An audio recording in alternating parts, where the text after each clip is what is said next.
नरेश मीणा को ज़मानत मिली, जेल से बाहर आए, लेकिन झालावाड़ हादसे के बाद जब वो झालावाड़ गए उनको हिरासत में ले लिया गया। हालांकि निर्मल चौधरी को भी हिरासत में लिया गया, लेकिन निर्मल चौधरी को छोड़ दिया गया कि वो दोबारा वापस इधर नहीं आएंगे और वो जयपुर की तरफ उनको भेज दिया गया। लेकिन नरेश मीणा को लगा कि अगले दिन नरेश मीणा जेल से बाहर आ जाएंगे, पर फिर उन्हें 8 अगस्त तक न्यायिक हिरासत में भेज दिया गया। तो इसको लेकर आपकी क्या प्रतिक्रिया है? देखिए, नरेश के मामले में मैं केवल इतना कहना चाहता हूँ जी, उसने खुद ने बाहर निकलकर सेल्फ स्ट्रेटेजी तय की है कि, और सार्वजनिक बयान भी दिए हैं कि मैं प्रहलाद गुंजल का रेस्पेक्ट करता हूं, लेकिन वो कांग्रेस में है, मैं इंडिपेंडेंट हूं। अब इंडिपेंडेंट उन्होंने घोषित कर दिया और पॉलिटिकली वो अपने आप को स्वतंत्र रूप से काम करने के लिए प्रिपेयर कर रहे हैं, तो मैं तो उनको शुभकामनाएं दूंगा। और ये तो संघर्ष है भाई, संघर्ष में आदमी को रेल, जेल, सड़क, ये सारी चीजें तो प्रिपेयर्ड होकर चलना ही चाहिए।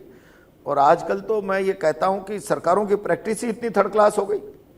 आप तो नरेश सड़क पर धरने की बात कर रहा है, आप किसी फरियादी के पक्ष में थाने में जाकर बात नहीं कर सकते। बात करेंगे तो वहां भी आपके खिलाफ तो राजकार्य में बाधा का मुकदमा दर्ज हो जाएगा।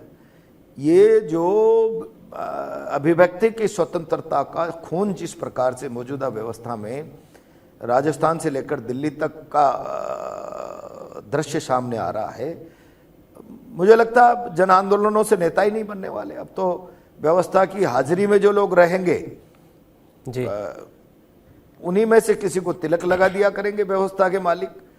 लेकिन संघर्ष के आधार पर जन आंदोलनों की पृष्ठभूमि से अब उन पे 4-4, 6-6, 8-8, 10-10, 20-20 मुकदमे लगा दिए करेंगे तो उन्हें अपराधी घोषित कर देंगे, और वो जन आंदोलनों का मुकदमों का रिकॉर्ड भी न्यायालय की दृष्टि में तो आपराधिक रिकॉर्ड बन जाता है।